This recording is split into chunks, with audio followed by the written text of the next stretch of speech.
I went through hundreds of comments from beginner drivers, and today I am answering the most asked questions that could be the difference between passing or failing your driver's test. From not owning a car to steering struggles to someone literally asking me if by watching my videos, tutorials is enough to pass. And if you stay long enough, I'm going to tell you about something that's going to be a great help for you to pass your test on the first try. Let's go. Okay, so the first question is from Charlotte, and it goes like this. What if I don't have my own car? And how can I practice? What do I do in that case?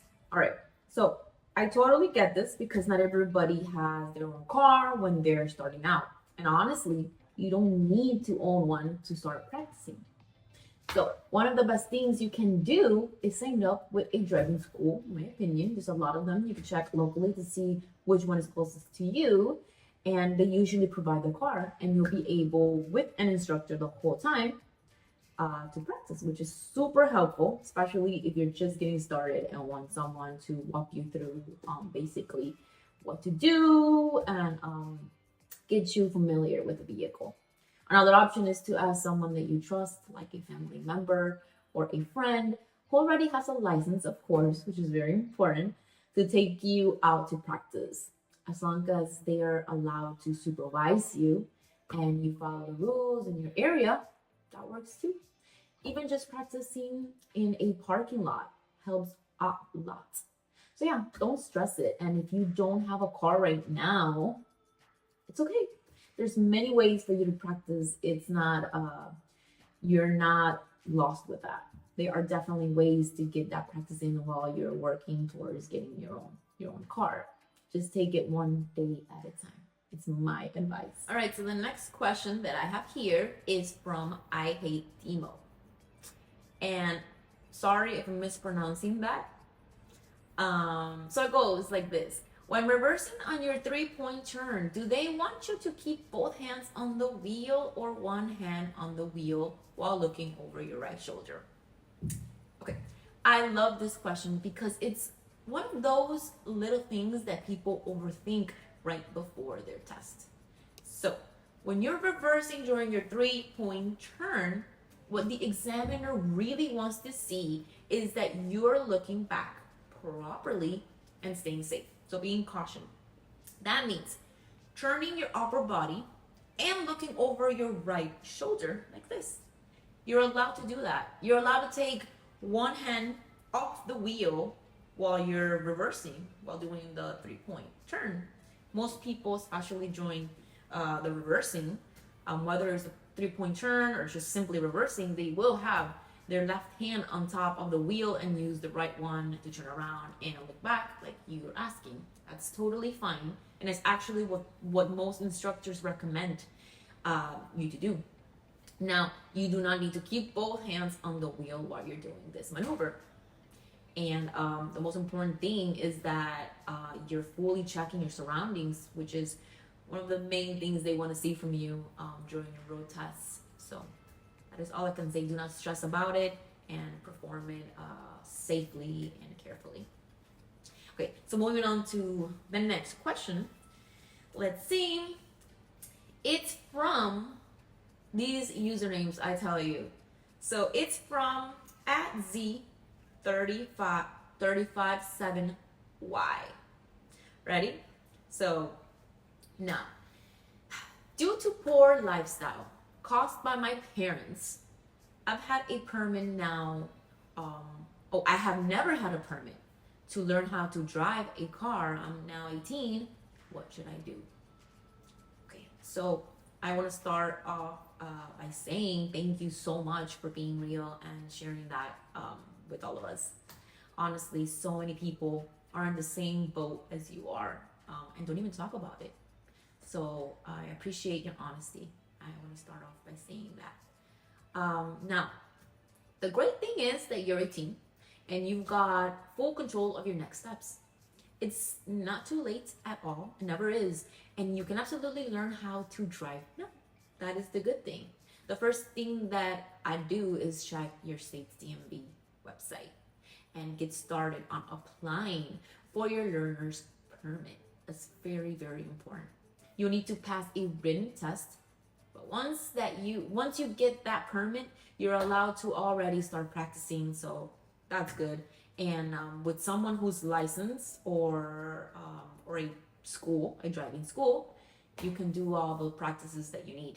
Now, if you don't have access to a car or someone to help you yet, definitely look into driving schools, like I mentioned, locally, because they usually do provide the car and the instructor, which is a good one if you are fresh, if you just are starting from scratch. That's what I mean to say. But also, you can start learning right now online. That's literally why I created this channel, Driving TV. So you can watch driving tutorials and understand the rules of the road and mentally prepare before even getting yourself behind the wheel. Just watching and learning builds up your confidence so much. And once you're ready to hit that road, you will feel like you're more familiar with everything. You need to practice. So don't let your past hold you back. You got this, and I am rooting for you 100%. Take it one step at a time. You're already doing the right thing by asking questions and getting informed. So, best of luck to you, and thank you so much for that comment. That being said, we're proceeding to the second question, which is from Jamie? Jamie? I don't know, but I'm sorry if I don't know how to pronounce that and I'm like messing up your name. Jamira Barnes? Anyways, the question goes, and how to control the steering wheel properly. So how do you control the steering wheel properly? That's the question. Okay, yeah. So yes, learning how to control the steering wheel is one of the most important things when driving, when you're starting to drive. So first is first. Your hands should always be placed at the 9 and 3. A lot of people also do the 10 and 2. It's okay as well. Kind of like this. The way that you would be on a clock. Think about it like that. This gives you the most control and balance while you're driving. Now, when it comes to turning, here's what I do. Instead of crossing your arms over each other and letting the wheel spin freely, try to move the wheel by sliding your hands along the side. One hand gently moves the wheel up while the other hand stands on and continues guiding it without letting go completely. It's a smooth motion where your hands take control leading the wheel, but you can see that in my video tutorials I have of controlling the wheels, so you get a better idea of what I'm telling you. But you're always in control.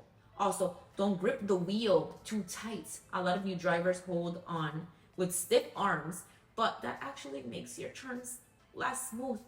Keep your hands firm, but relax. Relax. And when you're done turning, make sure that you let the wheel return with your hands helping it, like softly. And don't just let it spin back on its own. You have to also like guide it a little bit, you know? And if you want to actually see how it's done, like I said, I have a full video on steering tutorial here on Driving TV where I show it in real time, step by step. So I know right now I'm explaining it and you guys are probably like, what? But I'm trying my best, and the best way that you can learn is by actually seeing it on a tutorial or practicing yourself. Next question from Ryan. That was an easy one. So hi, I wonder when making a 3-point turn, when should we turn off the left signal? Okay, that is a very good question. Very good. And honestly, a detail that a lot of people overlook during the road test. So when you're about to start a 3-point turn, you should turn on your left signal before pulling over to the side of the road. That is a first thing that you cannot forget to do. That tells the car behind you that you're about to stop and do something. So now that, now here comes the important part. Once you pulled over and came to a complete stop, you can then go ahead and turn your signal off. You don't need to keep it on the entire time of the maneuver of the 3-point turn. So a lot of cars actually, like, it goes back on its own after a little while. but you could go ahead and do that yourself. The turn itself is done slowly, and there are not really multiple cars around you. So I'm sorry. So your signal at that point isn't necessary. The main reason you use it is just to let others behind you know what you're about to do, what you're doing. After that, your focus is on doing the maneuver itself correctly. Checking your mirrors, looking over your shoulders, and making sure that it's a 3-point turn smoothly done. So quick recap. Turn it on before pulling over, then turn it off once you stop and start the turn. Simple and easy, no stress to it. Next question would be from Adam. So Adam says, how can I become a better driver? Okay, so Adam, how can you become a better driver? I'm pretty sure a lot of you will love to know this. Again, love questions like these because it just shows me how serious people are in improving and on doing all these tutorials and practices and getting better and getting their license. Like, yeah, that's what it's all about. Now, to become a better driver, it really comes down to consistent practice and being intentional with how you drive. Don't just drive to get from point A to point B.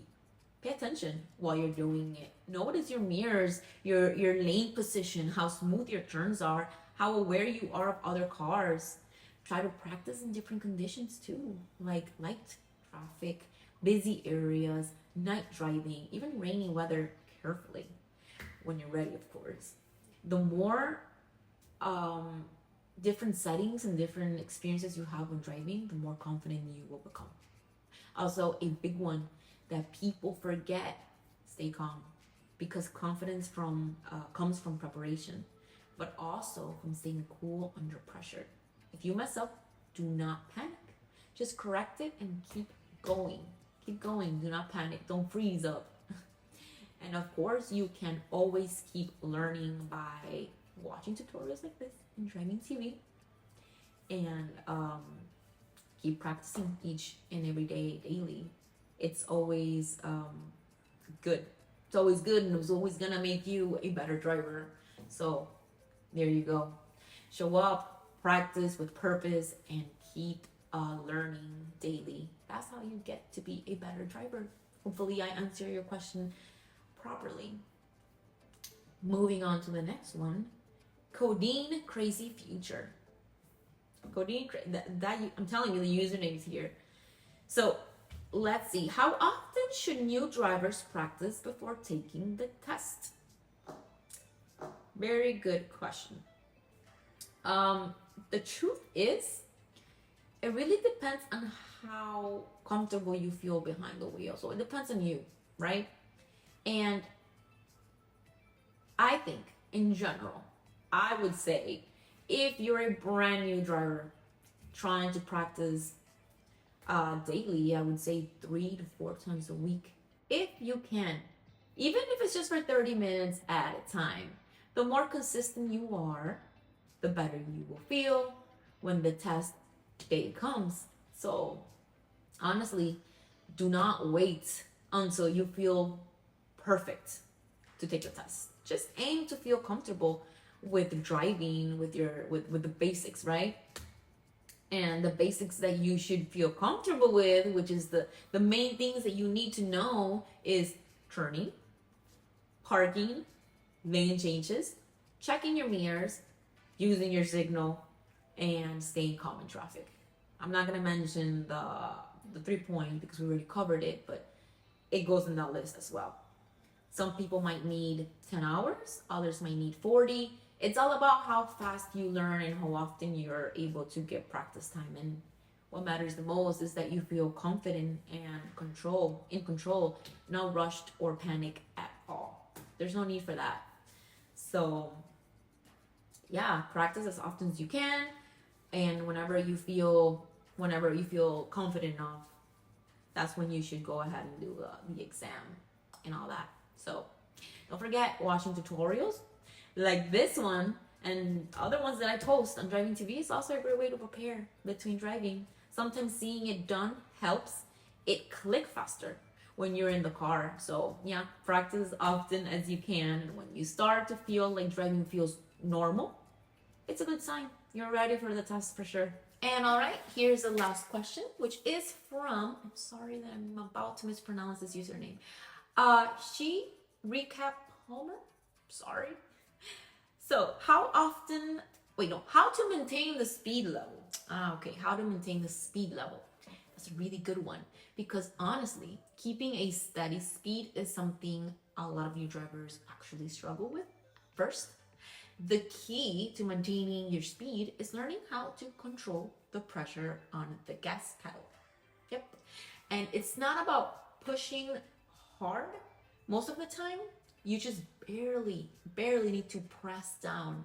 Just a little pressure goes a long way.